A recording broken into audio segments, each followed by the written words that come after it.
Dashur miq, jemi sërish me komunikim me podcastin e Qendresës, mikrofoni qytetar.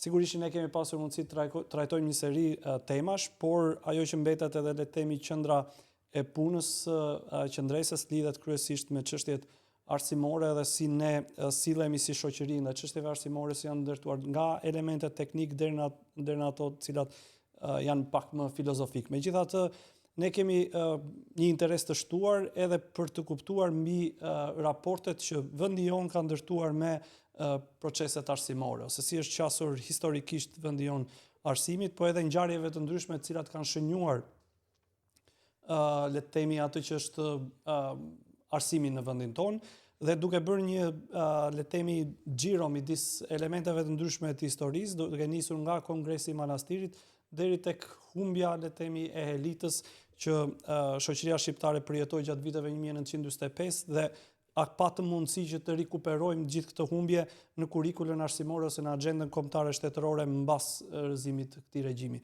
Edhe për gjitha këto detaje ne do të kemi mundësi të komunikojmë së bashku me një studiues shkencor, historian, Hasan Bello, i cili është edhe pjesë e Akademisë së Shkencave. Unë të falenderoj shumë që gjete kohën dhe mundësinë për të komunikuar së bashku. Ju faleminderit juve. Për ishtë të vërtetës, unë e kam dashur shumë këtë komunikime dhe u bë disa muaj tashmë që unë nuk të le rehat për datën dhe për orën e këtij komunikimi. Ju përmendes dhe unë se kam pas shumë angazhime. Kështu që të falenderoj.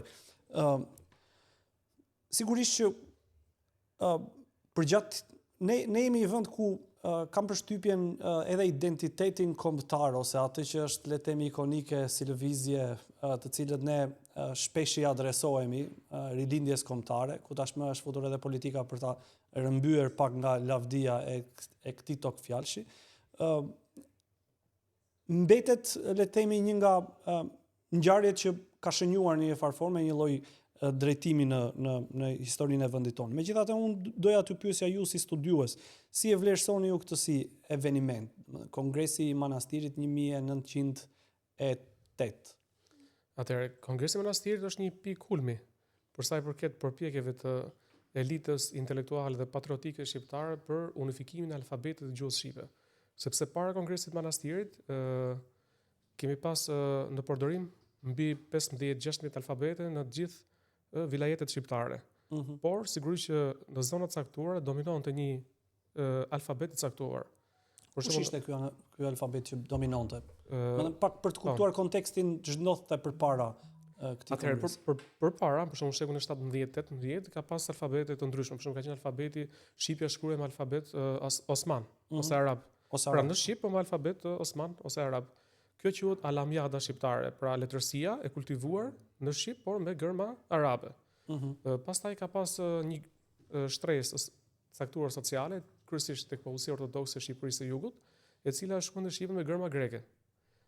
Pastaj në veri të Shqipërisë, pjesa katolike shkruante me alfabetin e autorëve të vjetër të letërsisë shqipe dhe sigurisht që në gjysmën e dytë të shekullit 19 intensifikohen përpjekjet për unifikimin e alfabetit të shqipes. Madje edhe ndërmjet klerit katolik shqiptar krijon dy grupime, ose dy shoqëri, shoqëria Agimi dhe shoqëria Bashkime, në krye të cilave ishte Abat Prendoçi dhe Ndre Mjeda. Madje ai shumë u tensionua situata në Shqipërinë e Veriut pra ndërmjet klerit katolik, saqë Austro-Hungaria, e cila kishte një numër të caktuar ose një numër të madh shkollash të klerit katolik, që i subvencionante në kuadër të kultus protektoratit, pra protektoratit të kultit, hyn në kaos edhe vetë Austro-Hungaria, sepse mirë që ndihmonte shkollat e klerit katolik me para edhe me tekste, por nga ana tjetër, çarja e klerit në dy pjesë vuri Austro-Hungarinë në një pozicion shumë të vështirë. Lindi pyetja, me cilin alfabet tani do t'i shtypim librat e shkollave katolike? Po. Për këtë arsye, kemi edhe një grupim të tretë brenda klerit katolik, i cili, duke pak të konflikt që lindi ndërmjet tyre, doli me konkluzionin që më mirë të vijojmë me alfabetin e Stambollit, ose alfabetin e Naim Sami Frashit, janë i vret ose tjerë. Pra alfabeti i cili u hartua nga shoqëria e shkronjave shqipe, të shtypërit shkronja shqip në Stamboll, në fund të shekullit 19. Pra kishte një përplasje pikpamjesh, Si përfundim, Austro-Hungaria e ndodhur në këtë pozitë vështirë, por dhe elita politike shqiptare, pas revolucionit Xhon Turk, vendosi që të mbante një kongres për unifikimin e alfabeteve. Pra të dalë me një alfabet për gjithë popullsinë shqiptare. Kjo erdhi si një formë nevojë, domethënë kush ishte ai konteksti që e solli këtë, sepse duhet marrim, kam përshtypjen që duhet marr parasysh që është një ngjarje që bashkoi flukse shqiptarësh ose grupe shqiptarësh të cilat përgjithsisht nuk ndanin të njëjtin vizion apo e ndjanin të njëjtin vizion. Po, sepse kishte pikpamje ndryshme secili alfabet. Se çështja e alfabetit është modaliteti në vetvete. Ose duket shumë çështje teknike për shumë teknike dhe kishte pikpamje të ndryshme nga persona që njihnin mirë filologjinë. Dhe këta merrin si referencë albanolog të ndryshëm europian, kryesisht austro-hungarez apo të huaj pra, që ishin marrë me shqipen. Dhe dukunis nga këto referenca të albanologëve të huaj, ta mendonin që X alfabet është më i përshtatshëm për gjuhën shqipe, pra kishte një divergjencë pikpamjesh. Sigurisht që pjesa dërmuese e shqiptarëve në fund të shekullit 19 shkruan me alfabetin e Stambollit, pra me alfabetin e shkronjave arabe. Jo shkronja arabe, shkronja shqip, i cili u hartua nga Relina Sita në Stamboll, nga shoqëria të shtypur të shkronja shqip në Stamboll. Pra kur bëhet fjalë për alfabetin e Stambollit, bëhet fjalë për shkronja latine. Latine sigurisht.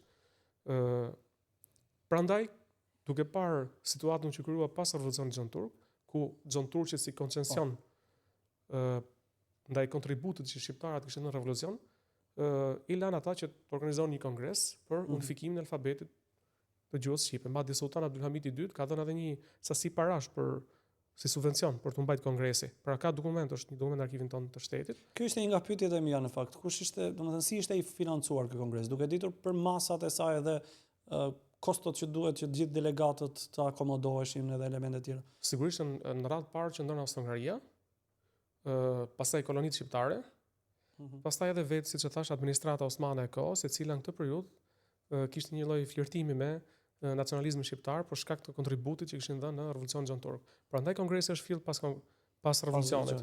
Pra ata në fillim tolerojnë elitën nacionaliste shqiptare për të unifikuar alfabetin ose për të, si më thon, rigjallëruar lëvizjen nacionaliste. Pastaj, sigurisht në vitin 1110 e mbrapa, ndërmjet Xhon Turqëve dhe shqiptarëve në një konflikt që shkaktoi kryengritje dhe përplasje shumë ashpra. Megjithatë, është mbase me rëndësi të kuptojmë se ju e thatë pak, bëhet fjalë për një alfabet i cili dukshëm është teknik. Megjithatë, grupimet ndërmjet këtij kongresi kishin qasje filozofike të ndryshme për të ardhmen e vendit, pra mendonin që ky element teknik, shpesh ne jemi mësuar për të thënë që është ky momenti që na përcaktoi ne drejt perëndimit. Shiko, mendimi më është ky. Jo vetëm mendimi, por është një lloj deduksioni nga dokumentet arkivore. Ka qasje të ndryshme duke u nis nga premisa filologjike, por nga ana tjetër do të kemi parasysh që delegatë të ndryshëm përfaqësonin dhe shtete dhe fuqi të ndryshme. Pra Austro-Hungaria tek personat tek të cilët kishte influencë ose subvenciononte, ushtronte ndikim, themi, jo presion, po ndikim, që të dominonte një alfabet me gërma sa më afër interesave ose pikpamjeve të filologëve austro-hungarisë. Pra kemi edhe një presion politik ose një influencë politike nga fuqitë e kohës lidhur me alfabetin. Prandaj, Kongresi Manastirit sigurisht një arritje shumë e madhe, por nga ana tjetër, për mendimin tim ka dhe mangësi, sepse në fund fare këta dolën me dy alfabete, pra që truhet alfabeti i Stambollit, i cili kishte gjetur një përhapje shumë të madhe në Shqipërinë e Jugut, Shqipërinë Mesme dhe pak në veri, por edhe alfabeti i Shoqërisë Bashkimi. Pra, fund fare, prapë këta e lanë me dy alfabete shkrimin e gjuhës shqipe. Kjo krijonte një lloj problemi në praktik në terren, sepse nuk mund të shkruhet ose të botohen tekste me dy alfabete.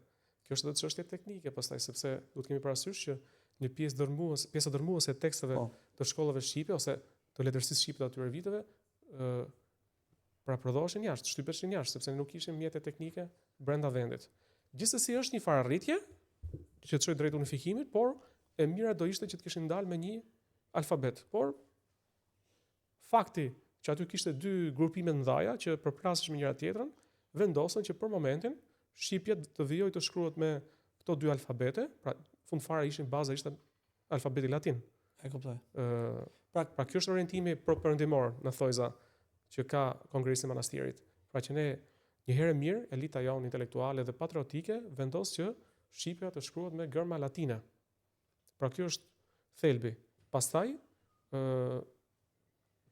e lanë për çështje për të evituar përçarjen ose përplasjen e mëdha që për momentin të shkruhet të botohen librat me këto dy alfabete dhe me kalimin e kohës do krijohet një lloj konsensusi ndërmjet palëve dhe të unifikohet krejtësisht. Nga sa ju e njihni këtë ngjarje, a mund të bëhej kjo më mirë? Dhe ishte kjo më e mira që mund të prodhonte konteksti? Sigurisht mund të bëhej më mirë, por do të kemi parasysh që në atë periudhë përveç interferimit të fuqive të kohës, pra fuqive që merreshin me financimin e lëvizjes patriotike shqiptare, sepse patriotët e atyre viteve do të kemi parasysh që nuk ushqeheshin me frymën e shenjtë, pra subvencionoheshin nga Austro-Hungaria, një pjesë nga Italia. Kush ishin interesat e këtyre shteteve të mëdha që financonin një lloj patriotizmi shqiptar, domethënë? Po varet nga fuqitë. Për shembull, Austro-Hungaria kërkonte që Shqipëria të kthehej në një lloj barriere ndaj hegemonisë së panslavizmit në Ballkan. Pra konsideronte Shqipërinë si një lloj kufiri ose pikë barriere, pra pengesë ndaj panslavizmit. E konsideronte si zonë influencë Shqipërinë. Tu bënte pjesë dhe Italia. Italia, duke nisur nga fundi i shekullit XIX, kishte filluar ta konsideronte Shqipërinë si një zonë të saj influencës. Pra konsideronte Vlorën ose Adriatikun si Vlorën, me fjalë si portën e Adriatikut. Pra se kush kontrollon Vlorën ose bregdetin shqiptar, kontrollon kanalin Otrantos ose detin Adriatik. Prandaj ato thonë që është një liçen italian për Adriatiku. Pra këto dy fuqi kishin rivalitet me njëra tjetrën, por kishin nënshkruar edhe marrëveshje për sa i përket perspektivës politike të territoreve shqiptare. Pra ata mendonin, nëse bie Perëndoria Osmane, ne do të kemi një elitë politike të gatshme të zëvendësojë, të krijojë një shtet autonom ose të pavarur shqiptar. Pra kishin nënshkruar marrëveshje ndërkohë me njëra tjetrën. Pra kishin ndarë Shqipërinë në zona influencë. Prandaj Austro-Hungaria ka më shumë influencë në veri të Shqipërisë, ndërsa Italia në jug. Sepse interesat gjeopolitike shumë ndaheshin. Italia ishte më fokusuar drejt Vlorës dhe hinterlandit të saj, ndërsa Austro-Hungaria drejt veriut dhe popullsisë katolike shqiptare. E vërtet. Megjithatë këto kanë qenë në një konflikt, domethënë konflikti që krijoi me Perandorin Osmane, domethënë gjitha këto. Pastaj interferon edhe, siç e thatë ju, Perandoria Osmane në fillim sigurisht që i lat lirë, pastaj Xhon Turqit në kuadër të unifikimit të kombeve, interferojnë dhe ata, fillojnë të prodhojnë abetare me gërma arabe, sepse mendonin që shqiptarët duke shkruajtur shqipen me gërma latine, do dalin nga influenca jonë politike, do kalin përkrah Austro-Hungarisë dhe Italisë. Pastaj këtu interferon Greqia, pra helenizmi, i cili në Shqipërinë juglindore kishte një influencë shumë të madhe, kishte një numër pafund shkollash greke në atë periudhë, dhe ajo kërkonte që të ruante një dominancë në atë areal, pra Shqipërinë e Jugut, por kryesisht në pjesën juglindore, vilajetin Manastirit e tjerë. Tjetër, interferon edhe Rusia, pra edhe rusët, megjithëse jo direkt në të periudhë, por mbështesin influencat e tyre në qoftë në rajon, pra në territoret shqiptare, por qoftë edhe tek një pjesë sado e vogël politikanë shqiptare. Ka pasur mekanizma ose? Po sigurisht, ka pasur shumë mekanizma. Madje rusët shqetësohen shumë kur në zonën e Elbasanit, është një zonë, zona e Shpatit, ku aty ka një pjesë të popullsisë, e cila për arsyet e veta përpiqet që të kalojë tek në varësi pra popullsia ortodokse shqiptare, të kalojë në varësi të Vatikanit. Pra është lëvizja uniatiste quhet. Pra kalimi i popullsisë ortodokse të Shqipërisë të Jugut në varësi të Vatikanit. Rusia shqetësohet shumë ndaj kësaj lëvizje, sepse kishte hall se influenca e Italisë dhe shteteve tjera, Austro-Hungarisë e tjerë, mund përhapej tani në Shqipërinë e Jugut dhe ortodoksët shqiptar mund të kalonin pra në varësi të Papatit ose Vatikanit. Interesante. Megjithatë unë do të ishte me shumë interes për të kuptuar që ka një ngërsh kur bëhet shumë autor ose ne kur kemi pasur mundësi që të komunikojmë me letrar të shumë që lidhen pak edhe me studimet ciklin e studimeve të tyre kanë bërë në Turqi, ata deklarojnë një ngërsh midis latines dhe arabes. Dhe u detyrua të fundej një kombitër ose të humbte gjithë literatura që ishte shkruar më përpara fjala vjen në Turqi me tekste arabe dhe më pasaj të përshtatej e gjitha me latine. A ka ndodhur ky fenomen në Shqipëri? Kemi pasur ne përpara unifikimit ose përpara kësaj le të themi aspektit arsimor të shkruarit edhe të komunikuarit, gjithë këto vepra ose elementet të ndryshme, a kam pasur një vështirësi kur tashmë ne zgjodhëm një rrugtim tjetër? Ka pasur vepra që ne i kemi humbur, ose që nuk i kemi lëvruar, ose që nuk e dim që ekzistojnë? Po. Tani ne do të kemi parasysh që te historia e letërsisë shqipe, ka një periudhë që fillon autorët e vjetër, pastaj një periudhë shkëputje, pastaj dalim direkt te rilindja. Pra 2-3 shekuj letërsisë shqipe janë të paqena aty, fshihen me fjalë. Përmendet pak Nazim Berati ose disa autorë që kanë shkruar letërsi shqipe me gërma arabe, osmane, pra që quhet alamjada, por ky është termi adekuat shkencor në gjithë botën, sepse një fenomen e tillë ka ndodhur në Spanjë. Pra dhe Spanjët kanë alamjadën e vet, pra disa popull që kanë qenë pushtuar nga arabët apo nga popullsi muslimane. Tani ka biblioteka në Stamboll sot që mund të kenë për shembull diku te 300 dorëshkrime shqip me gërma arab, pra letërsi. Pra kjo është komplet një iceberg i panjohur për ne, sepse nga që nuk kemi ditë atë gjuhën, por nga ana tjetër ka pas një mungesë neglizhence ndaj historiografisë shqiptare gjatë periudhës komuniste, duke anatemuar komplet atë periudhën, nuk janë marrë fare pra. Dhe kanë bënë paqen.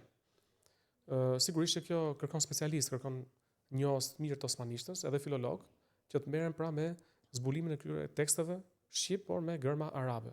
Pra ka një pjesë. Mendoni që zbulimi i tyre domethënë ka një interes vetëm dokumentiv, pra të analizës të dhënave, apo ne mund të kemi aty pasuri shpirtërore, le të themi, edhe vlera artistike të cilat janë të humbura për Po ka vlerë artistike, ka vepra që me të vërtetë kanë nivel letrar.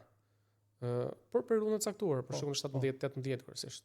Ka autor utpërshkrues, po edhe studiues osman, pra që ose turq që kanë qenë pjesë administratës osmane për një periudhë caktuar, për shembull. Ka një person, Ali Emiri quhet në Shkodër, si nënpunës, po ka qenë intelektual i kohës në gjysmën e dytë të shekullit 19 dhe ai ka një libër, Poetët shkodran, dhe numëron një numër konsiderueshëm poetë shkodran që lëvronin pra letërsinë shqipe, por me alfabet osman. Dhe ai i përshkruan si poetën në nivelit lartë, se duhet kemi parasysh që gjuha e poezisë, e letërsisë në botën osmane së lindorësh ka qenë persishtja.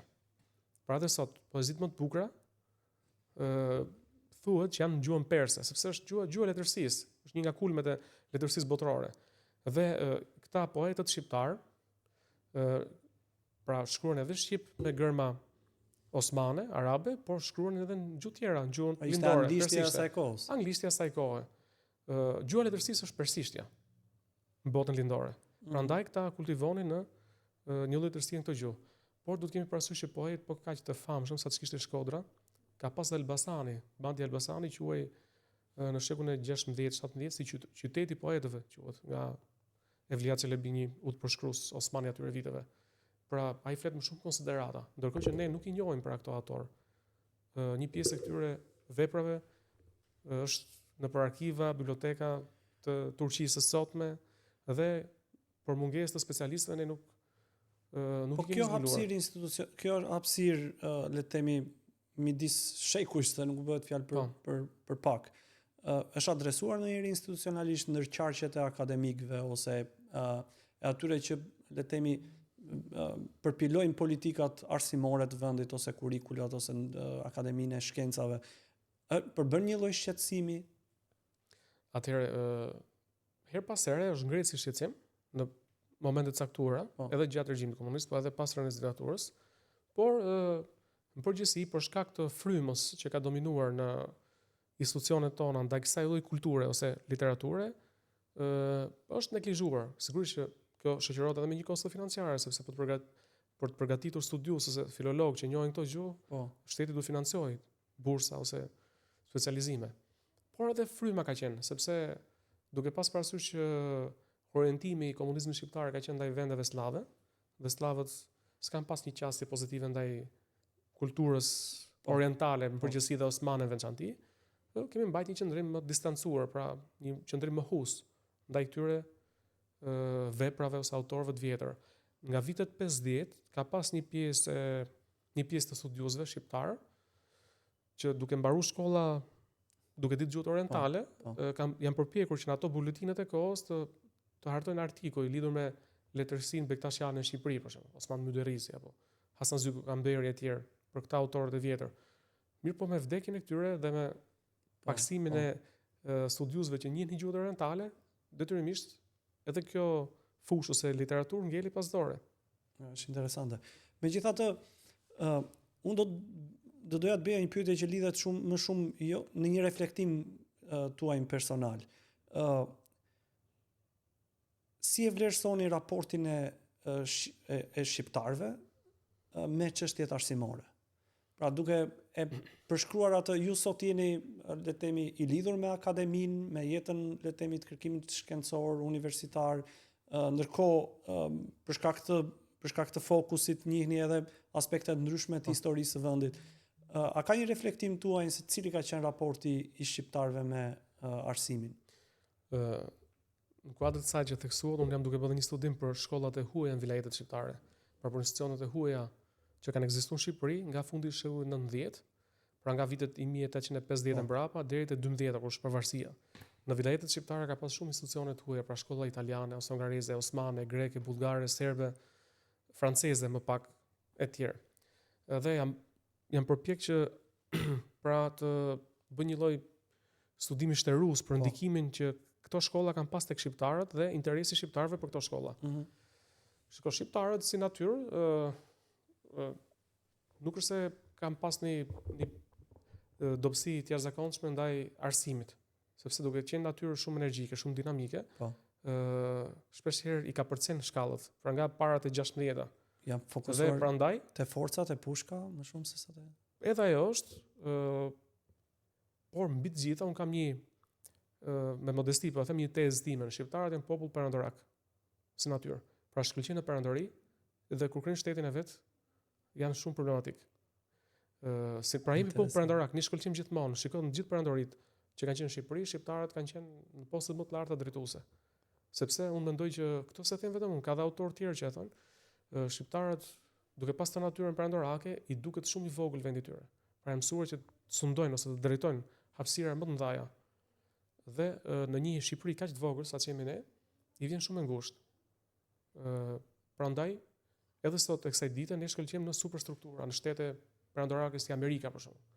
Pra shqiptarët aty janë edhe në biznes, po edhe në shkencë, po edhe avash edhe në institucionet politike, kanë filluar që integrohen shumë shpejt. Prandaj unë mendoj që kjo ka bërë shqiptarët që të kenë raport jo të mirë me arsimin, pra me institucione arsimore brenda vendit dhe kërkojnë që hapësira më të mëdha, pra kërkojnë perandori, hapësira ku të kenë mundësi të integrohen, pra të marrin pushtet ose të bëjnë karrierë. Ne jemi rritur me këtë frazën e Zogut që thonë unë jam mbreti 1 milion shqiptarëve. Është vërtet. Unë jam mbreti 1 milion mbretërve. Edhe shpesh ka shumë autorë, domethënë ka shumë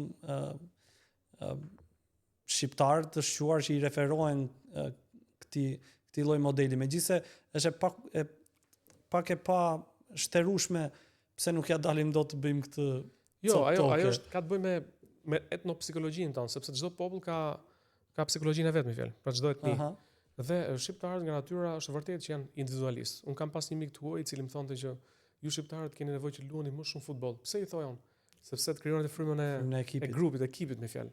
Sepse bota gjithmonë ecën me ekip sot. Çdo edhe në biznes ecën me ekip.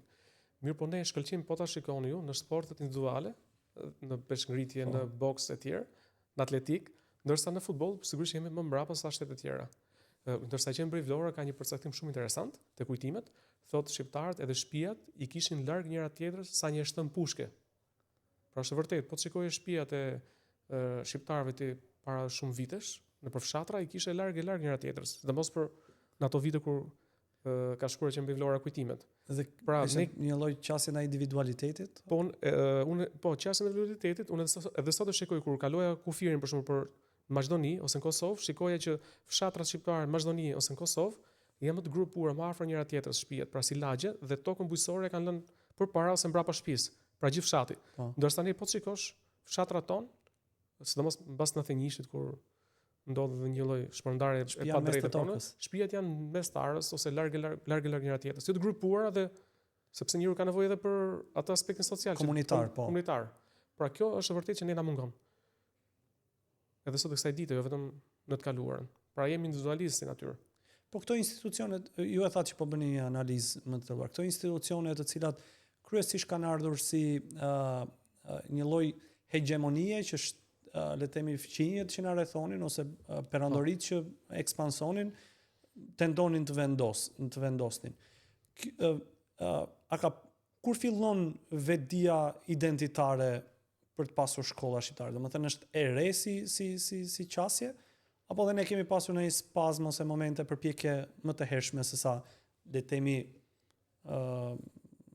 1908 ose Shiko, ka teori nga më ndryshme, ka njerëz që janë shumë të egzaltuar dhe fillojnë i shtrin këto shkollat shqipe që në shekun e 15, 16, 17, që unë padyshim mund të ketë pas aty këtu.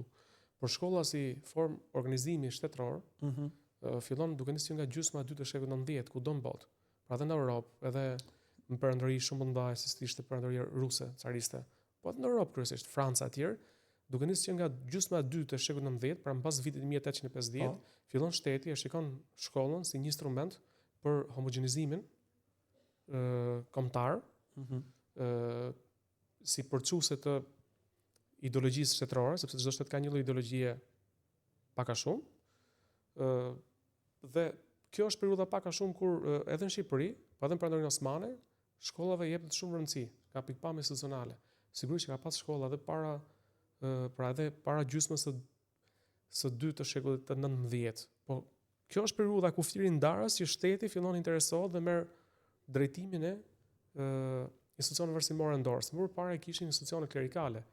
Për shembull, në medreset kishte xhamia, ose feja, kleri musliman. Kjo ndodhte edhe në botën ortodokse, ku kisha administrante pjesën ndërmuese të institucioneve shkollore fillore, po edhe të mesme, edhe tek kleri katolike njëjta gjë. Pra, para kësaj periudhe ka qenë më tepër një domen i komunitetet fetare, pra institucioneve fetare. Në kohën kur fillon nacionalizmi, fiton gjithnjë më shumë terren në botë, atëherë shkollat tani fillojnë bëhen gjithnjë më shumë monopol i shtetit. Prandaj unë jam fokusuar te gjysma e dytë të shekullit 19 deri te 12-ta. Pra shkollat e huaja në vilajetet shqiptare. Sigurisht ata janë përçuese pastaj të politikave të shteteve të caktuara që i financonin ose që i administronin. Por gjë e cila ishte një lloj gjë e cila e bënte pak të vështirë të administronte arsimin kur bëhet fjalë të kishim një shtet tonin më pas. Mbaj mend përpjekjet e Mirash Ivanajt, le të themi për të fituar terren mbi këto shkolla që tashmë ishin instaluar. Po, sepse kleri katolik, në rastin konkret, në vitet 30 bëhet fjalë, pra që nga viti 1920 deri tek vitet 33, kur zogu bën shtetëzimin e gjithë shkollave private, shteti ka pas një debat permanent me komunitetet fetare, po sidomos me klerin katolik, i cili ishte më i organizuar, lidhur me menaxhimin ose kontrollin financiar dhe kurrikular të këtyre shkollave.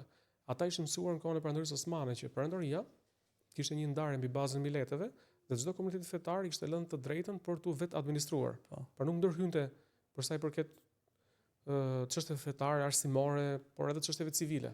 Për shembull ndarjes pronës, divorceve etj. Ja kishte lënë komunitetet fetare që ti administronin. Prandaj ata ishin mësuar me këtë kulturë dhe kërkonin që të ruhen një lloj statu quo-je. Pra që Ministria e Arsimit mos i inspektonte shkollat e klerit, që Ministria e Financave mos inspektonte të ardhurat dhe harxhimet e këtyre institucioneve. Kjo është konflikti që lind. Pra, kjo ishte një traditë shkollore, dhe ata s'kishin faj në një farë mënyrë se nuk ishin mësuar me shtetin kombëtar. Po në momentin që krijohet shteti kombëtar, ti nuk je më i lirë si në perandorit. Edhe ndryshon konteksti. Kalon në një tension edhe në një krizë për tranzitore. E megjithatë ne përgjatë viteve mbase pak më herët se 900 deri në le të themi deri në atë 45, vendi jon kishte akumuluar le të themi një elitë e cila ishte le të themi elitë e biznesit, elitë e politikës, elitë e artit, Të gjitha këto të cilat pësojnë një pikë thyerje në 1945-ën. Ku tashmë, ose do duhet që më përpara ta shtroj pyetjen, a kishim një elitë, domethënë a është ky pohimi sakt që ne kishim të ndërtuar një formacion elitar në të gjitha shtresat sociale të vendit dhe fenomenet. Po ne kishim një elitë, kishim madje dy elita, një elitë që ishte trashëgimi nga Perandoria Osmane, e cila dha një kontribut për ndërtimin e shtetit shqiptar, por nga ana tjetër edhe ajo mbarte disa defekte nga periudha e Perandorisë Osmane. Për shembull, në vitet 20 kemi disa grushte shteti në atë periudhë nga elita politike shqiptare, e cila i kishte marrë si model nga lëvizja xhanturke. Edhe ajo kishte realizuar disa grushte shteti atje. Ushtria kishte interferuar në vendimmarrjen politike dhe për këtë arsye edhe shteti shqiptar ose elita politike duke marrë si model xhanturqit. Këtë e thot Ali Kërcyra, një intelektual që faktikisht ishte shkolluar në Perëndim në Itali, por ai e thotë që ne morëm si model të organizimit ton, se ka pas një organizat krau kombëtar në luftën e parë botërore krijohet, por deri në vitet në fillim të viteve 20 ka luajtur një rol shumë pozitiv për me fjalë organizimin e lëvizjes kombëtare ose nacionalizmit shqiptar.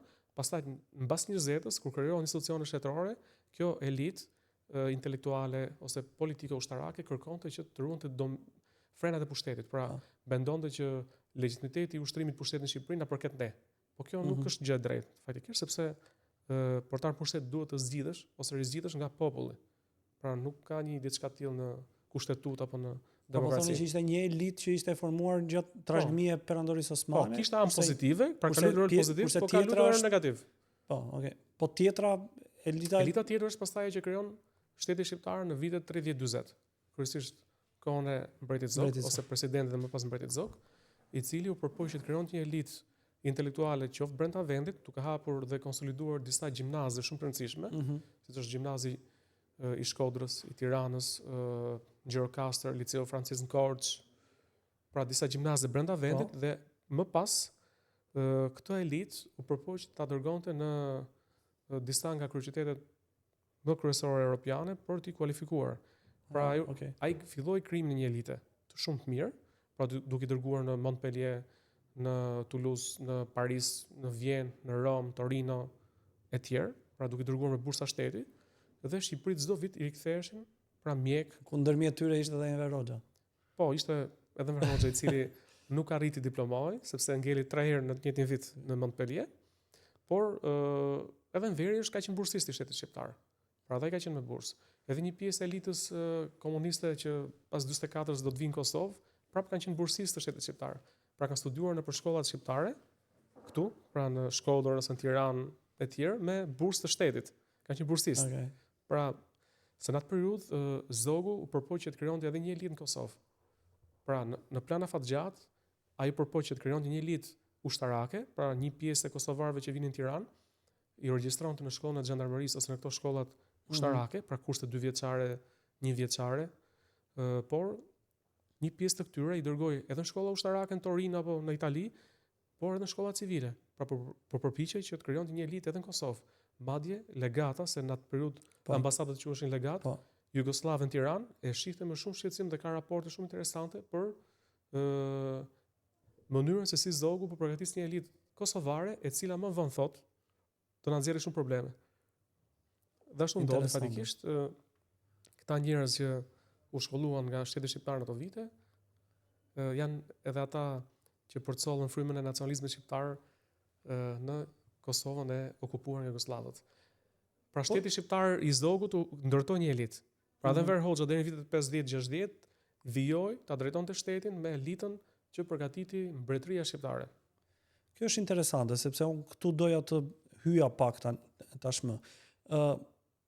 Çfarë ndodhi nëse ne kishim një elitë të trashëguar nga Perandoria Osmane, më pas kemi një elitë e cila përpiqet të ndërtojë një le të themi individ brenda shoqërisë dhe të arsimojë në formë të tillë që të shërbej vendit e pa ndikuar nga frymatierë, duke shfrytzuar platformat le të themi arsimore ose të mendimit të vendeve perëndimore, ndërkohë që ne biem le të themi një errësirë të radhës. Cila është fati i kësaj elitës gjatë periudhës 45-90 tashmë? Tani fillimisht Enver Hoxha një pjesë eliminoi që në muajt e parë ose vitet e para, një pjesë që ishin teknokrat, për shembull mjek e tjerë, i mbajti sepse inxhinierë Shqipëria kishte nevojë për shtetin shqiptar. Po edhe këto i mbajti derisa regjimi komunist dërgoi këto studentët në lindjet, vendet lindore, dhe u rikthyen nga Bashkimi Sovjetik, nga Bullgaria, Rumania e tjerë u rikthyen në Tiranë. Pra fillimisht punoi me këta. Por nga ana tjetër i trembej, sepse po të kemi parasysh edhe eliminimin që ky i bëri intelektualëve në ta shoqëruar bomba në ambasadën sovjetike e tjerë. Këta i kishin listat gati, ky i trembej, nëse do kishte një ndërhyrje nga jashtë, nga aleatët perëndimor, për të rrezzuar regjimin e Enver Hoxhës, për regjimin komunist. Ky trembej sepse ata me çfarë do punonin perëndimorët? Do punonin me njerëz që ishin shkolluar po në perëndim. Dhe prandaj pjesa dormuese ose pothuajse 100% e atyre që ishin shkolluar jashtë ishin në listat e sigurimit të shtetit dhe u eliminuan, pastruan gradualisht. Pra disa që në ditët e para me ngjarje të ndryshme. Pjesa teknike siç e tham, më vonë kur u kthyen studentët shqiptar nga vendet e lindjes. Pra regjimi krijoi një elitë vetëm pastaj. Pro lojale ndaj. Deri diku unë këtë e mirë kuptoj kur bëhet fjalë për elitë politike, po edhe teknicienësh, që përgjithsisht do duhet ta ndihmonin shtetin të rimëkëmbej. Fjala vjen, kanë qenë një seri inxhinierës që ishin ose nga Fulci ose nga universitetet më të mira të Europës, të cilët do duhet tanin këneta, do duhet të riparonin urat e shkatruara ose objekte ose vepra me rëndësi të rëndësishme që s'mund ta bënte kush thjesht me ideologji komuniste. Mirë po, dukshëm në një moment të dytë këta dolën të gjithë vjetëruar. Ndërkohë që fati i elitave financiare si u përballën me periudhën, se kam përshtypjen që pak flitet për një elitë ekonomike nëse kemi pasur. Aty pastaj goditja ishte më drastike, për sa i përket elitës ekonomike. Pra, pronarët nivelit mesëm e lartë u nështrua një dhune dhe kontrolli sistematik, konfiskimit pronave e tjerë. Madje jo vetëm ata, po edhe pra fshatarët e pasur, kulakët si të quhen, e tjerë, ju nështruan tatimit të jashtëzakonshëm të luftës. Pra çdo person që ata mendonin se kishte të ardhura, pra dominonte, kishte një sasi të ardhura në shtëpi dhe ishte marrë me tregti gjatë luftës, ju nështrua këtij tatimit të jashtëzakonshëm. Dhe madje këtyre i kërkoheshin gjëra që nuk i kishin. Për shembull, unë referohem gjyshit tim, që ishte tregtar në ato vite, shteti shqiptar i kërkonte me mira kokra vezë, disa kuintal grur e tjerë që ky realisht, megjithëse ishte marrë me tregti, nuk i posedonte pra. U detyrua që ta ratisej. Po një pjesë e këtyre u detyrua që ju konfiskuan, pra përveç pronës patundshme, ju konfiskuan edhe produkte ushqimore, mjetet materiale që kishin në shtëpi deri tek konfiskimi i flerëve monetare, ishte floriri, ari shqiptar. Flitet që janë konfiskuar me disa ton ar nga tregtarët, pra elita financiare e kohës. A solli kjo një lloj dëmi në aspektin social shoqëror? Kjo solli një dëm të jashtëzakonshëm në gjitha planet. Madje në një takim që ky Enveri bën me Stalinin, Stalini ky tregon për reformën agrare që ishte bën në Shqipëri, sepse kishte konfiskuar gjithë pronat. Bërin fillim sikur ja shpërndau fshatarëve, pastaj rimori prap. Dhe kur i flisë Stalini për kolektivizimin, Stalini thotë me kujdes me këtë reformën agrare, thotë sepse Shqipëria nuk është se ka kulak ka Bashkim Sovjetik, thotë. Kanë prona nga Moskva deri në Vladivostok, pra prona sa Shqipëria ose dy herë sa Shqipëria, një person. Shqipëria ishte vend i vogël. Kishte disa familje që kishin një sasi latifondistë quhen këta për të janë atemuar, po kishte një sasi pronash, 7-8 familje që kishin shumë, se më thon, pjesa tjetër ishin pronarë të nivelit mesëm.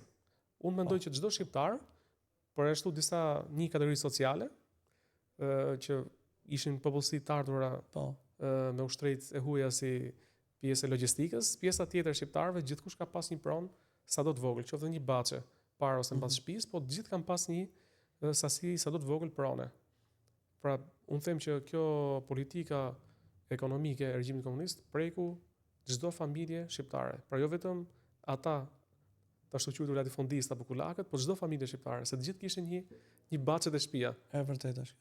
E vërtet është kjo edhe Dhe kjo i dëmtoi shumë, dhe vetë regjimi komunist dëmtoi shumë. Ata e kuptuan shumë vonë këtë gjë që kjo Po interesante pas ka qenë ky bashkëbisedimi me Stalinin, sepse si le të themi ai merr një këshill nga lideri, domethënë udhëheqësi i tij shpirtëror.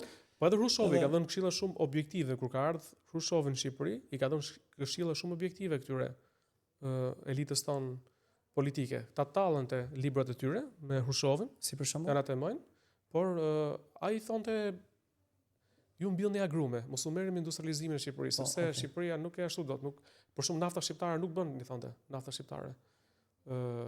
Ju merrni me agrume, se agrumet ju marrim ne, duke pas parasysh që Bashkimi Sovjetik ishte vend i ftohtë. Nuk prodhonte shumë agrume, i thonte ju prodhoni portokallë, mandarina, limona, ju marrim ne, kur e dërguan në jug. Ose i thonte mbillni rrush, mbillni kështu, ecte rrugës shikonte këto plepa, tek rruga nga Durrësi deri në Lushnjë për shembull, kishte plepa, i thonte çfarë këto plepa? Po pse nuk mbillni fish, i thonte Hrushovi. Po fishti ha populli, i thonin këta. Po le ti ha, i thon Hrushovi. Kupton? Prepte kështu sugjerime, këshilla shumë objektive, sepse këta futën vendin në një proces. Po që regjimi i lexoi si forma varësie, pra nëse ne mbjellim vetëm këtë, s'do jemi të aftë të mbajmë regjimin. Po, këshillat e Hrushovit ishin shumë objektive. Mehmet Çioi i kërkonte kredi pafund Hrushovit. I thonte që ne na duhen lek, se ne pa dhe ne na duhen lek, i thonte dollar, i thonte Hrushovi. Ne kemi vetëm tokë, ajër dhe qiell, po tokë, ajër dhe qiell ne kemi plot, i thotë Hrushovi, sepse Bashkimi Sovjetik ishte një nga shtetet më të mëdha për sa i përket sipërfaqes. Pra këta i kërkonin gjithmonë, edhe me Kinën e kanë bërë këtë gabim, pra i kërkonin vetëm thjesht kovaçhana, vetëm gjëra që basa metalurgjike, pra gjëra që ishin një proces shumë i sforcuar industrializimi. Pra i panevojshëm dhe me shumë kosto për dot eficiencë. Ndërkohë që ne orientimi jon është agraro sot turistik. Po vend agrar jemi fjalë, bregtoral. Sot është bashkuar e turizmi, fatkeqësisht kemi lënë bujësinë mbrapa, po turizmi pa bujësinë ose pa produkte ushqimore nuk bën. Tani ne bëjmë një xhiro se si kanë shkuar le të themi elitat dhe se si janë orientuar ato gjatë formimit të tyre në varësi të regjimeve të ndryshme. Dhe ndërkohë që regjimi komunist ja doli të shbënte një elit, le të themi, ai ndërtoi të vetën, që përgjithsisht është një lloj nomenklature e orientuar drejt partisë. Megjithatë, në 90-ën kjo edhe një herë zhbëhet. Dhe tani është me interes të kuptojmë, a ka pasur një lloj reflektimi ose a ka pasur një lloj politike nga ana jonë për të rivendosur gjithë këtë elitë që ne e humbëm? Po nis nga fundi. Po. Që të krijosh një elitë don disa dekada. S'po them një shekull, po disa dekada. Dhe nuk është e lehtë që ta rigjenerosh atë që ke humbur, fjalë. Po. Duhet kemi parasysh që sistemi ose regjimi komunist arriti ta krijonte njeriu në ri. Po çfarë ishte njeriu i regjimit komunist? Ishte një njeri sepse regjimi diktatorial kultivojnë dyzimin e personalitetit. Tani kur ma thua që arriti ta krijoj, do të thotë që ne në 90-ën, edhe për disa vite përtej 90-s, ka qenë njeriu i ri ai që ka operuar me dëshirën për të qenë demokrat. Me që ju keni emrin qendresa qytetare. Ne shikojmë te kolegët tonë sot që merren me libra, me arsime të tjera. Elita intelektuale e regjimit komunist është një elitë e tillë, duke përfshirë edhe nomenklaturën ose administratën, e cila ndryshe flet, ndryshe shkruan dhe ndryshe mendon. Pra një hipokrizi e gjallë. Është shumë vështirë ta kuptosh një person që ka jetuar në ato vite. Unë kam provu me kolegë më të rritur apo me nën punës të administratës shqiptare të atyre viteve që kanë vazhduar pas 91-shit dhe janë njerëz me personalitet të dyzuar. Pra njeriu i ri socialist për mua është person që ndryshe flet, ndryshe shkruan, ndryshe mendon. Pra ti nuk e merr vesh dhe prandaj ne sot e kemi shumë vështirë që të bëjmë një kaos qytetare civile. Pra nuk gjen mbështetës. Ai ndoshta të premton tavolinë që do vi dilti atje Bigenson, do vi pas teje, aty do më kishte sheshi dhe kur vjen orari nuk vjen aty më fjalë. Ose ndryshe të shprehen tavolinë, ndryshe në një medium apo në një televizion, radio apo gazetë. Pra nuk e kupton dot dhe kjo vjen për shkak të këtij personaliteti ose njeriu të ri që kultivoi regjimin komunist. Pra një hipokrit i gjallë. Ne nëse do të dëshironim të, pra ju më nxorni një përfundim që për mua është shumë interesant, që gjithkush ka përgatitur njeriun e tij për vizionin që ka pasur. Që do të thotë kur nëse dua të bëj një rrugtim tani po e përmbledh me çështjen arsimore. Vinte shekuj më parë vinte nga kisha donte të bënte ose xhamia, donte të bënte një ekspansion të vetën dhe ndërtonte ashtu ishte ndar gjithë ekspansion, në kuptimin jo pejorativ, edhe në perëndim ashtu ishte. Një lloj përhapje dhe këtë do ta bënte nëpërmjet institucioneve arsimore që I ndërtonte vetë. Kur më pas hyn në lojë nacionalizmi, shteti hyn dhe merr domenin e formimit të qytetarit dhe e formon nën diktatin e vet, ku ne kishim le të themi mbretërinë e zogut që e bënte këtë. Më pas vjen regjimi diktatorial dhe ajo formon në Moskë dhe më pas Moskës vetë me institucionet arsimore që për herë të parë kemi universitet, ndërkohë që nëse logjikisht mekanizmi ka funksionuar që prej 1800-s ose që prej hershëm deri në 90-ën, a ka pasur në 90-ën një formim të ri, a ka pasur një agent të re të shtetit të ri, I cili do duhet të përdorte arsimin për të kuptuar vizionin e shtetit në vijim. Po fatkeqësisht kjo nuk ndodhi, sepse unë mendoj që edhe në 91-shi, pra lëvizja për rrëzimin e regjimit komunist ka qenë një shpërthim I kontrolluar po nga vetë regjimi. Ka qenë efekti domino sigurisht rënia e murit Berlin dhe të tjerë që ndikuan në Shqipëri, por rënia e regjimit komunist në Shqipëri nuk erdhi natyrshëm. Pra ka qenë një më tepër se sa një lëvizje popullore, ka qenë një shpërthim I kontrolluar me fjalë. Pra vetë këta kishin marrë masa, se e dinin që po vinte fundi, por të krijuar një elitë tranzicioni. Unë mendoj që elita e tranzicionit shqiptar ka qenë një elitë e përgatitur normalisht nga regjimi, por e planifikuar pra për të bërë ato gjëra që bëri. Dhe prandaj ka qenë kaotike. Dhe nuk ka pasur në epicentër. Duket pak si konspiracion kjo? Po edhe mund duket si konspiracion, por ka I diçka në drejtësi ka një koncept. 3 indicje bën një provë. Pra nëse un kam 3 indicje bën një provë. Se edhe gjykata në fund fare ndoshta s'e ka paj diçka ose nuk ka provë. I plotson këto 3 indicje? Ka shumë indicje, ka indicje pafund, me fjalë që elita e tranzicionit, s'po them edhe kjo ditë vetë sot me deri diku, po sot prap ka hyrë gjak I ri pjesërisht, është elita e cila u projektua në para 91-shit. Sepse po të kemi parasysh drejtuesit e shtetit shqiptar të këtyre viteve, madje edhe sot, janë ose individ që kanë qenë protagonistë ato vite, ose fëmijët atyre. Pra nuk ka flukse të reja, nuk ka flukse nga shtresat e ndryshme të shoqërisë shqiptare, por është një vazhdimsi. Për shembull, ka pasur një lloj thyerje, për shembull në mbas rënies së nazizmit në le të themi Gjermani, ka pasur një lloj vetëdijësimi ku fëmijët gjykonin prindrit e tyre për krimet që kishin bërë. Që do të thotë edhe nëse je fëmijë I një antari të regjimit dikur, automatikisht prezumohet që ti je vazhdues I rrugës Në Shqipëri ka ndodhur shumë pak, me fjalë, shumë pak ka fëmijë nga këta të ish nomenklaturës që shikojnë me një sy kritik veprimet e prindërve të tyre.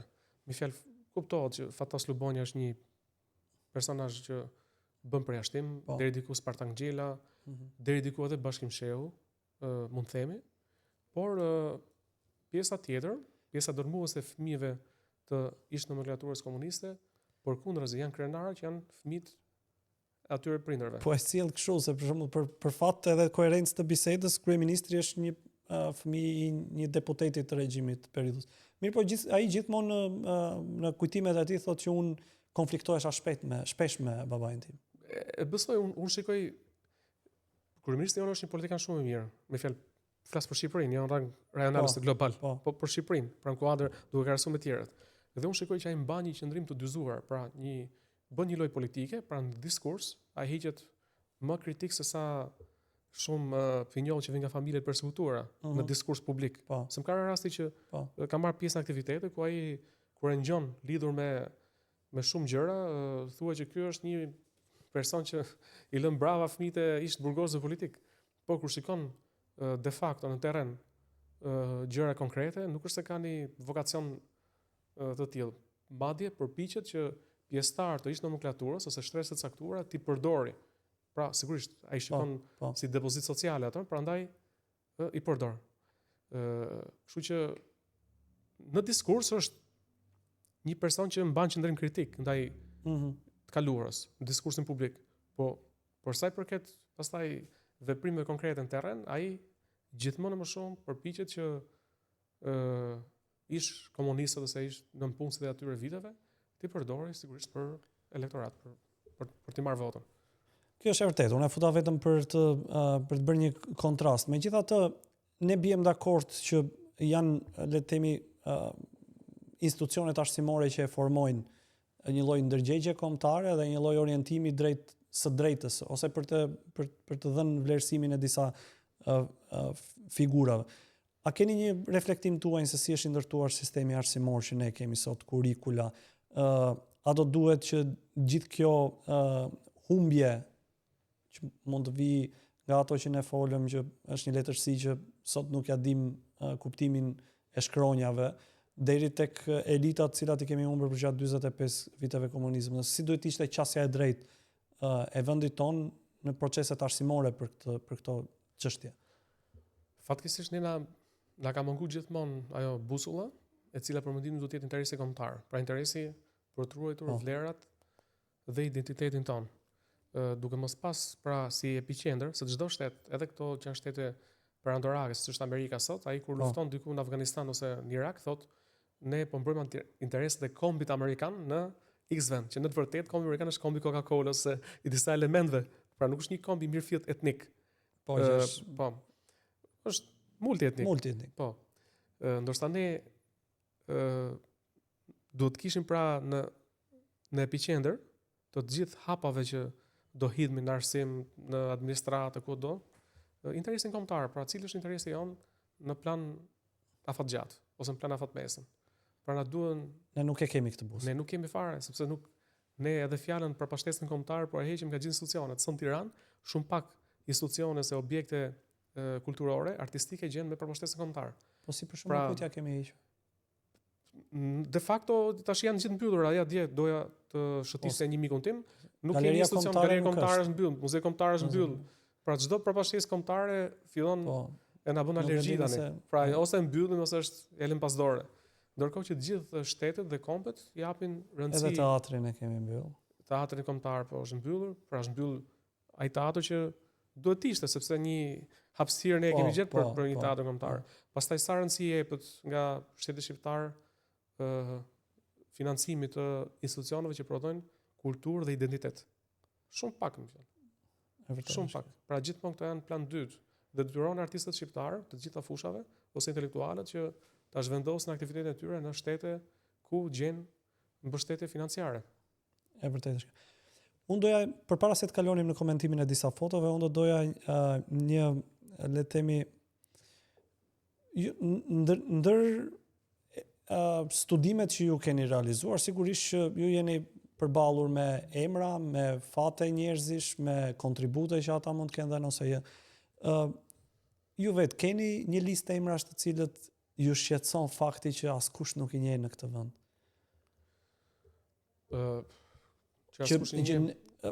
Ose po ta thjesht duke dhënë, për shembull, unë jam arkitekt, unë gjithmonë kam qenë i bezdisur që Kujtim Penqirin, Abdyl Sharën, që janë dy inxhinierë të arsimuar në Rom, në Vjenë, të shkëlqyer, Doni Dimanin pedagog andej, këtu erdhën bën një seri veprash publike e cila e fundit ishte Kneta e Maliqit dhe aty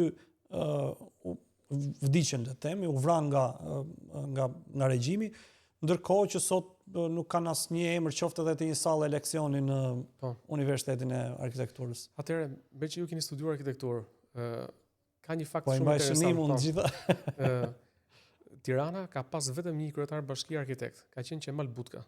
Në vitet, mos gabon 29-32, pra kryetari i Bashkisë Tiranës ka qenë Qemal Butka, i diplomuar në Austri për arkitekturë.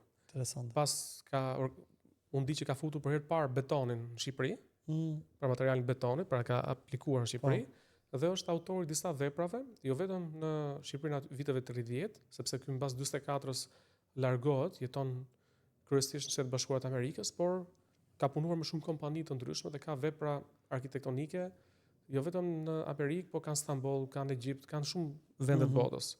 Dhe mbas 91-shit, pra mbas vitit 90, ka vdekur në Shqipëri, vjen nga Shtetet Bashkuara të Amerikës dhe vdes tu te INIP-i. Pra Qemal Butka është një arkitekt model i cili njihet shumë pak dhe në shembull e Qemalit, i cili ishte i vetmi arkitekt kryetari i Bashkisë Tiranës, do të ketë disa persona të tjerë, pra të rinj ose personalitete të talentuar në fushën e arkitekturës që të jenë në krye të institucioneve adekuate. Interesante. Pra nuk kanë pse vin gjithë kur vjen nga piktura, pse mos vjen nga arkitektura, kryetari i Bashkisë. Dhe Qemalin jam i sigurt që nuk e njeh askush që është arkitekt. Shumë pak e njohin Qemal Butkën dhe kur unë ja përmend njerëzve që Tirana ka pas edhe një kryetar bashkie arkitekt me profesion, i diplomuar në Vjenë, habitën në Vjenë, se shumë pak njerëz e dinë.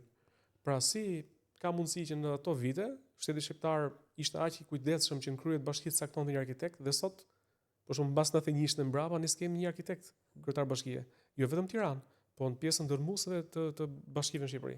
Pra inxhinier arkitekt po thjesht ka shumë pak. Që sa lidhur është bashkia se qyteti me këto profesione? Shumë i lidhur. Ka emra pafund që referenca kështu.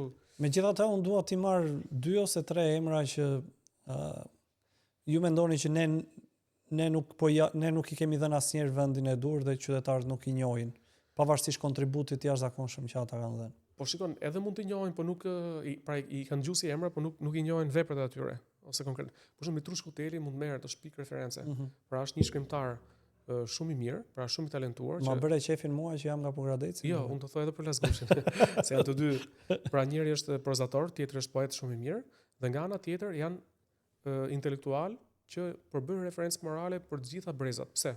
Këta janë njerëz që përveç talentit kanë treguar dinjitet në rrethana shumë vështira. Pra të dy këta shkrimtar, pavarësisht rrethanave shumë vështira dhe talentit që kishin, arsimit e tjerë, nuk pranuan që të bëheshin pra zëri i propagandës së regjimit komunist. Pra treguan dinjitet. Për sa i përket anës kombëtare, të dy janë shkrimtarë dhe figura që njërë për atë dëshuri për po që nuk janë lëvruar maksimalisht. Po shumë pak edhe Lazgushi nuk është se vlerëso taj sa duhet, më fjalë, edhe sa i dite. Pra janë autorë që kanë lënë gjurmë. Ka pafund. Edhe Erlindas, edhe Sami Frashin, Naim Frashin vetvete, pjesë e Erlindasve. Pra njerëz Pashko Vasa është gjithashtu një personalitet i jashtëzakonshëm. Mirë po ndaj Pashko Vasës ka një lloj kështu, nga që ky ishte një katolik shqiptar që ishte pjesë administratës osmane dhe ka shërbyer në Liban si guvernator, se Libani kishte katolik atje dhe nuk e dija që ishte katolik. Ka një pjesë. Te iluzion, jo Pashko Vasa nuk e dija që ishte katolik, duke pasur imazhin e tij me shumë dekorata, mendoja që ishte intelektual shumë i madh. Madje kur Abdulhamit II i ka dërguar 3-4 emra për t'i emëruar në Liban si guvernator, pra figura shumë të rëndësishme të administratës osmane, ky ka zgjedh Pashko Vasën, sepse CV-ja Pashko Vasës ishte aq e pasur, pra një person që dinte shumë gjuhë të huaja, kishte një përvojë në administratë ose kishte punuar edhe me të huaj. Edhe është nacionalist shumë i madh Pashko Vasa. Po e vërtetë. Madje këtë Shqipëria e vërteta me shqimin e shqiptarët, ky kur shkon tek ambasadori i Austro-Hungarisë në Stamboll i thotë që na ndihmo, thotë sepse kështu ishte kongresi i Berlinit e tjerë. Ai thotë që mos sill një raport ose bën një studim, i thotë që tregosh kombin shqiptar dhe ma sill. Edhe kjo e vërteta mbi Shqipërinë dhe shqiptarët ka qenë një libër i cili është shtypur në ato vite, pra 1878 mos gaboj, jo vetëm në Stamboll, por shtypur në Vjenë, është botuar në anglisht, në disa gjuhë tuaja, në frëngjisht e tjerë, pra për të sensibilizuar opinionin publik ndërkombëtar lidhur me të drejtat e kombit shqiptar në atë moment kyç. Është një poet shumë mirë, Filip Shiroka për shembull. Shkodran, ka jetuar në Egjipt, ka qenë inxhinier me profesion. Edhe Filip Shiroka ka edhe poezi shumë bukura, por ka qenë një patriot shumë i madh. Ka autor pafund që ne mund t'i marrim si referencë morale, edhe intelektuale. Unë falenderoj për këto, edhe sigurisht që kur mendojnë që për shembull shoqëria jonë sot ka vendosur në fokus paranë dhe pasurimin, mendosh që dikur ka qenë individ si Pashko Vasa që ishin jashtëzakonisht të shëndetshëm financiarisht dhe ata e përdornin për t'i dhënë vendit, jo për t'i marrë vendit. Fatikisht unë do më lejo të theksoj edhe diçka. filantropia, për shembull vitet 20-30, po edhe para vitit 1900. Po. Kemi pas shumë filantrop. Ju dini që në Korçë ka qenë Thoma Turtulli, i cili ka ndërtuar bibliotekën e qytetit, duket edhe spitali, mos gaboj. Në Elbasan ka qenë Ali Agha Elbasani quhet, një tregtar shumë i pasur i cili ka lënë gjithë pasurinë e vet për qytetin, për institucione arsimore, por pothuajse çdo qytet ose Refik Bey Toptani në Tiranë që quhej Buka Fukaras në gjuhën popullore, pra kanë qenë njerëz shumë pasur dhe që kanë dhuruar pjesën më të madhe të pasurisë tyre për vepra kombëtare ose vepra që shërbenin kombit shqiptar, popullit shqiptar në ato vite. Ne sot na mungojnë filantropët. Po çfarë na ndodhi ne që kryesisht të pasurit këtu kryejnë vepra për të pasuruar më shumë nga parat e shqiptarëve? Po, është ajo fytyrë që bëri komunizmi pra. Pra komunizmi shqiptar duke shkatruar gjithë elitën që ishte krijuar prej shekujsh, mbas 91 u krijua një gjoja ose quasi elit ekonomike, kryesisht me fondet e kontrolluar edhe ajo, po. Dhe ata akoma nuk kanë arritur në atë pikë ndërgjegjësimi sa që të fillojnë të bën filantrop. Është qartë. Unë do t'jap imazhin e parë. Po. Ju e komentoni sipas perceptimit parë që ju sjell ju ndërmend ose çka doni të nxirrni kështu si analizë. Ai është një sallë gjyqi nga gjyqet e speciale të 1945. Duhet të jetë i deputetëve. Kjo është një fatkeqësi për ne, një fatkeqësi që i ndodhi kombit shqiptar, sepse megjithëse një pjesë e tyre mund dënoheshin në mënyrë simbolike nga regjimi komunist, si kolaboracionist apo si mund t'i quante, por nuk ishte pse t'i ekzekutonte. Sepse këta njerëz edhe në burg po qëndronin, do përkthenin vepra të autorëve ndryshëm, sepse ishin poliglot. Pra në vend që ti përdorte edhe këta të merret për anën më të mirë, ti përdorte për interese veta, këta vunë ignorant në krye të gjyqit special dhe i ekzekutuan pra. Pjesën dërmuese të këtyre i ekzekutuan Koçi Xozën dhe Bedris Pahiu, i cili më vonë ka bërë një autokritik të famshme dhe thotë edhe vetë që unë isha një person që nuk njihej asnjë gjë nga drejtësia dhe bëra këtu i veshur me të bardha, nëse e shikoni aty, mos gaboj, më duket me kokë mbrapa, janë dy me të bardha, është avokati i tyre Muzafer Pipa, që i thotë Koçi Xozës dhe Bedris Pahiu, si ka mundësi që një Teneqexhi dhe një i pa shkollë të marrë në gjykim elitën e vendit. E vërtetë është, dhe pastaj këta u hakmorën duke torturuar dhe e hodhën nga dega punëve të brendshme të Shkodrës, pra e hodhën nga balkoni, nga dritarja, e vranë. Edhe Pipat ishin një familje, gjithë fëmijët e këtyre ishin talente në fusha të caktuara. Pra edhe profesor Arship Pipa patjetër, por edhe motra e tyre, Bedi Pipa ka një ditar shumë interesant. Pra një vajzë e re, e cila ka lënë një ditar shumë mrekullueshëm për kohën. Mua më dhimbset shumë sepse unë gjithmonë gjej rastin të diskutoj me studentët e drejtësisë të fakultetit ton, që të studiojnë, fjala vjen kontributin e Muzafer Pipës në këtë moment kaq të rëndësishëm të vendit ku ai e dinte që do dënoi dhe e përdori pozicionin e avokatit si një mision për kombin.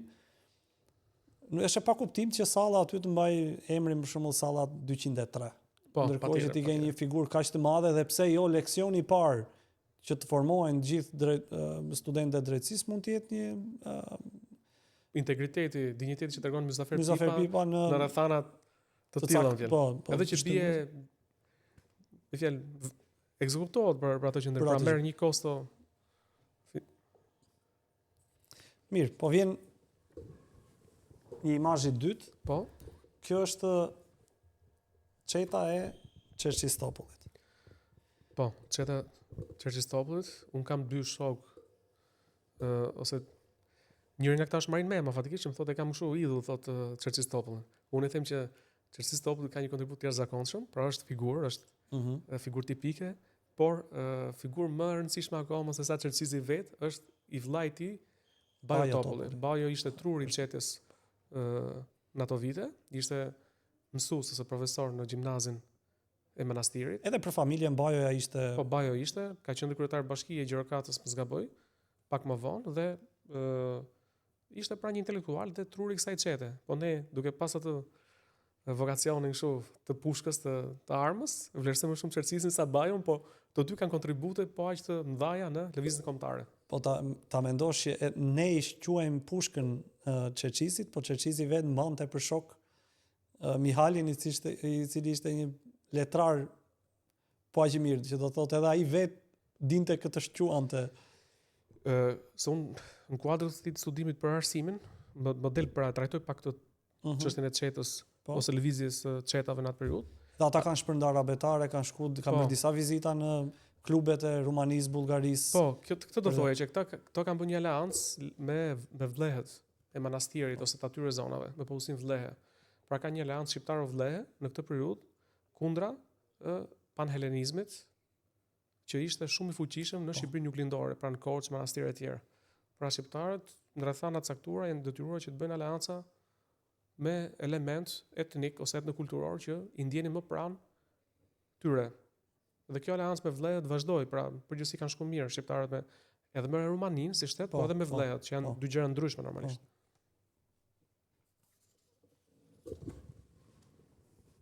Mbetemi shumë afër me çetën. Po janë përpjekjet e para të ikonike institucioni arsimor shqiptar ku mësoj shqip. Mua më vjen keq që këtu ka shumë pak objekte, jo vetëm ky muze, por përgjithësi muzeet shqiptare kanë shumë pak artefakte, pra objekte origjinale. Madje më ka bërë përshtypje në Muzeun e Pavarësisë në Vlorë, që përveç telegrafit ose 2-3 karrikeve koltuqeve, po thuaj se nuk ka asnjë artefakt, pra asnjë objekt origjinal që shteti shqiptar, po edhe vetë populli i Vlorës, institucionet lokale duhet ishin grumbulluar që nga vitet 30 deri sot duhet kishin punuar që t'i blenin, pra ku ishin këto objekte. Dhe këto janë lehtësisht të gjendshme në duart e disa koleksionistëve shqiptar. Po. Edhe shkolla parë shqipe që quhet, ka hyrë në literaturën tonë historiografike. Nuk është se ka qenë kjo e para, po këtë kemi marrë në simbol. Ka një kontribut të jashtëzakonshëm, madje kjo ka qenë epicentër të gjithë rivalitetit midis panhelenizmit, i cili luftonte pra kleri ortodoks, jo kleri me fjalë i mirëfillt, po ato klerik që ishin implikuar në lëvizje pra në panhelenizëm, pra në lëvizje politike. E ka sulmuar jashtëzakonisht shumë këtë. Bashkëpunë edhe me administratën osmane të kohës, duke komprometuar disa nënpunës lokal dhe nga ana tjetër kontribut sigurisht që ka familja Qiriazi dhe disa mësues u bashkuan kësaj shkolle, të cilët pra lëvizje protestante këtu do të theksoja, që është përpjekur që këtë shkollë ta mbaj me mish e me shpirt të hapur. Dhe kjo është shumë interesante, frekuentohej jo vetëm nga fëmijë të krishterë, por edhe nga fëmijë musliman. Pra prandaj ka marrë një peshë historike sepse është një nga shkollat e para ku nxënësit ishin të përzier, pra kishte edhe vajza muslimane edhe ortodokse. Interesante. Po ka qenë epicentër të rivaliteteve politike rajonale. Interesante.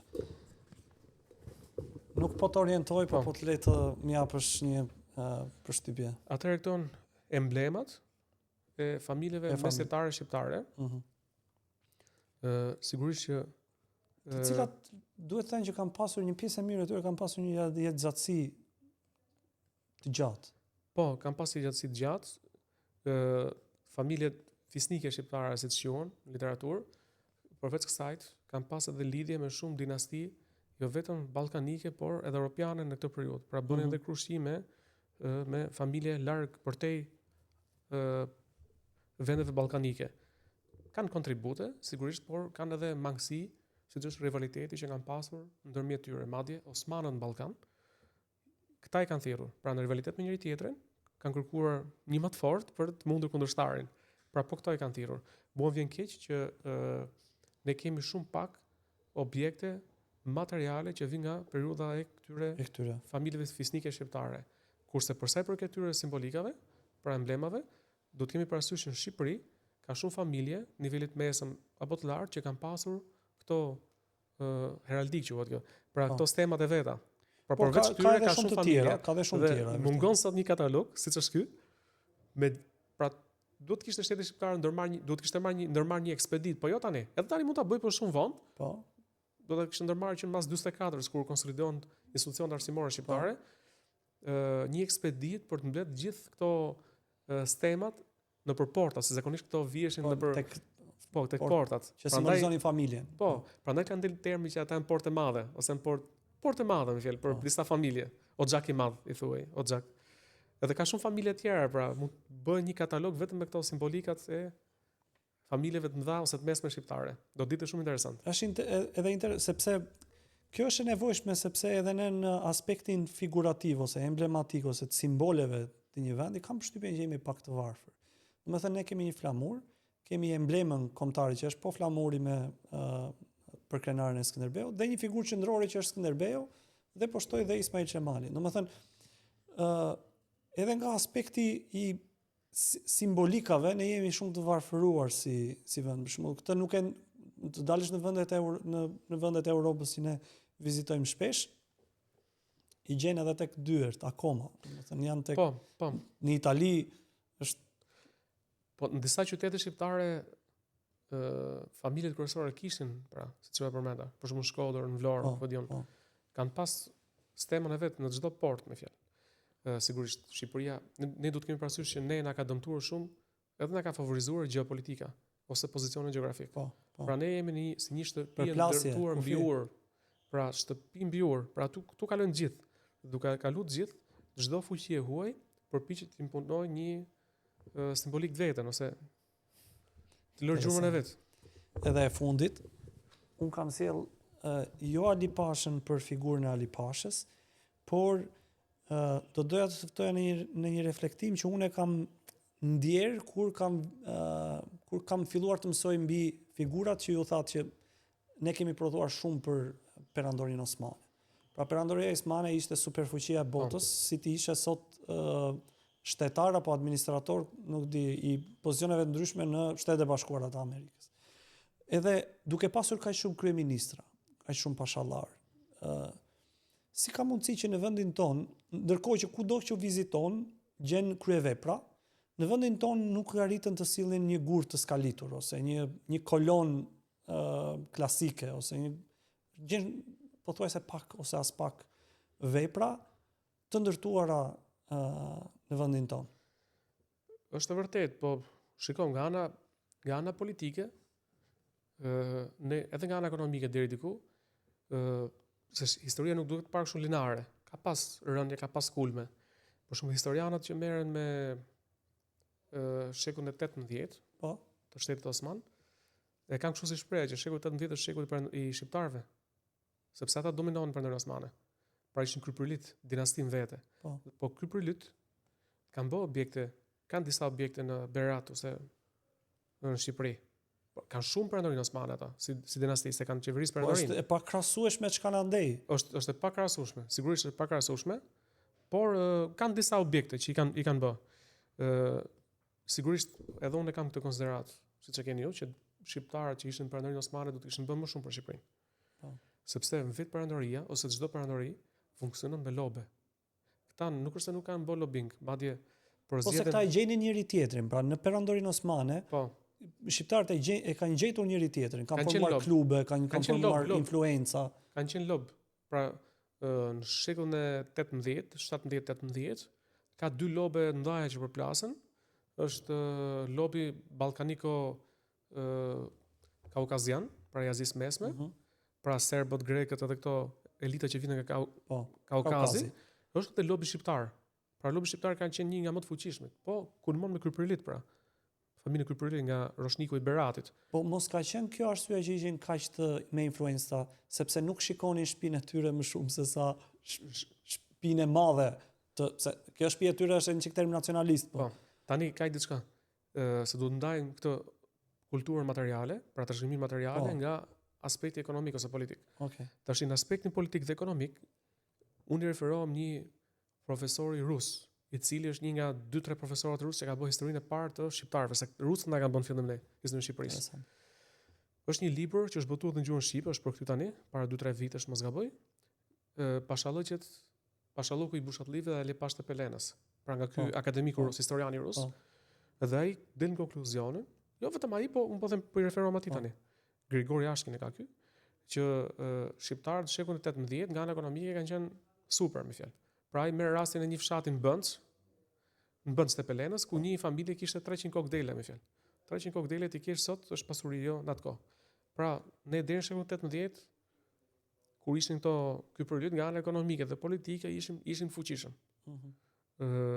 Pastaj mbas shekullit 18, kur lindin dhe konstituohen nacionalizmet ballkanik, pra këto shtetet ballkanike, ne shkojmë gjithnjë më shumë pikjat.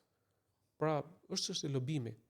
Mua më kujtohet se ky është Mehmet Ali Pasha, por për Ali Pasha Tepelenën kujtohet që për t'u emëruar si vali ose i pari pashai i vilajetit i Janinës, ai mbështetet nga lobi Zagoriot. Pra, Zagoriotët merreshin me shtrimin e kaldrëmit ose me tregti në Stamboll ose në pranorinë osmane, dhe këta lobojnë që në krye të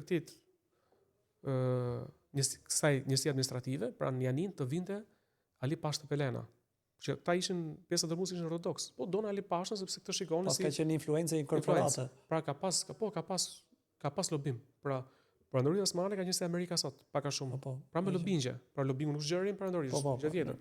Tash Mehmet Ali Pasha është një politikan shumë i madh i kohës, i cili ka flirtu pastaj kuadrat interesave që ka pas me Britaninë e Madhe, me Francën e tjerë, është përpjek ka lënë gjurmë, ka krijuar një dinasti e cila merr fund në vitet 50, kur bëhet një grushteti në Egjipt, dhe aty ata nxjerrin një shprehje që shpotoi Egjiptin nga shqiptarët, sepse deri në këtë periudhë, nga Mehmet Ali Pasha deri në vitet 50, Egjiptin e kanë drejtuar shqiptarët, pra postet më të larta. Këta ishin dominancë.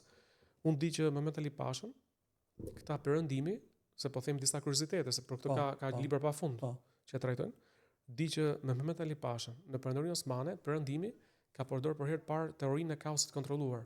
Pra ka përdorur një nënpunës fuqishëm të perandorisë lokal që kontrollonte një territor, por të kriju kaos të brendshëm në një shtet caktuar.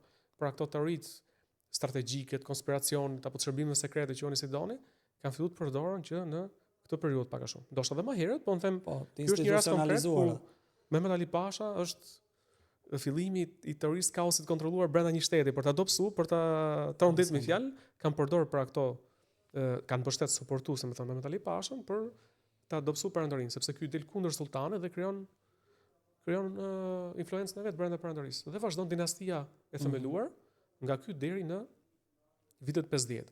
Edhe një kuriozitet tjetër duhet ta përmend, në Shqipëri në vitet 30 hartohet një ligj për tokën, mos gaboj për pronësinë, për punimin e tokës, diçka të tillë, dhe Mehdi Frashëri, si një jurist ose politolog shumë i njohur, nënpunës shumë i kualifikuar i shtetit shqiptar, merr si model, thotë që ne të marrim si model ligjin agrar të hartuar nga Mehmet Ali Pasha në Egjipt, i cili thonte nëse një fshatar nuk punon tokën për kaq vite, duhet i merret. Pra që mos rrit toka djerë. Pra ky kishte ligje shumë strikte edhe për sa i përket punimit të tokës. Ndërsa sot është ndarë toka me 7.051, shumë fshatar ton kanë ikur në migracion ose kështu, toka rrin djerë, nuk punon. Dhe vazhdojnë të vriten edhe gjyqtar. Kështu që shteti duhet të jetë më eficient për sa i përket administrimit të tokave bujqësore, duke marrë si model edhe Mehmet Ali Pashën e Egjiptit. Më fal, më lejet përmend diçka shumë bukur. Unë nuk e mbaj mend 100%, po perifrazoj. I tregon Mehmet Ali Pashës për librin Machiavellit, Princin e fjalë. Edhe duke treguar ai këshilltari, duke e lexuar me fjalë, i thot kaloi këtë se e dim, i thot. Se ky të gjithë këto parime e Machiavellit i kishte aplikuar në praktik. Aq politikan. Ja kishte mësuar jeta. Edhe her pas here thonë kaloi edhe këtë se e dim, kaloi edhe këtë, gjithë ky i kishte aplikuar me fjalë, gjithë këto parimet e Machiavellit. E kulisave të pushtetit. Aq i zgjuar ishte. Interesante. Teksa duket që ne bëm komente mbi disa shqiptar të mëdhenj, ky aspirata e vendit ton për të rinxjerr emra të mëdhenj duket që unë një koment fundit doja, kur ne diskutojmë për emra të mëdhenj që disa edhe i përmendëm, izma thon koha apo le të themi ne po dështojmë të nxjerrim të tillë sot? Sigurisht që nuk është se ato marksistë kanë pas gabim që njeriu është dhe produkt i rrethanave historike, shoqërore, kur del me fjalë. Këta duke jetuar në rrethana shumë më të vështira se ne, janë përpjek që të lënë gjurmë me fjalë. Kurse ne sot jemi produkti një kaosit pa kontrolluar me fjalë. Pra, ç'mund të bësh në Facebook? Po ç'mund të bësh në Facebook. Kurse këta kanë qenë njerëz që kanë bërë karrierë në rrethana shumë më të vështira dhe kanë spikat me ato talentet, virtytet, po edhe kulisat personale. Unë të falenderoj shumë që ishe në këtë bashkëbisedim, kam përshtypjen i kemi kaluar 60 minuta, kështu që nuk dua edhe t'ju lodh më. Të falenderoj që patë mundësi që të bëjmë një xhiro në disa momente historike, duke mbajtur edhe një këmbë tek perspektiva e çështjeve arsimore, por jo vetëm. Kështu që sinqerisht shumë faleminderit. Ju faleminderit juve për ftesën. Dashur miq, ne sërish do takohemi bashk në komunikimin e radhës, duke shpresuar që ju të qëndroni në kontakt me mjetet e komunikimit dhe kanalet e komunikimit të qendrës qytetare. Mirupafshim.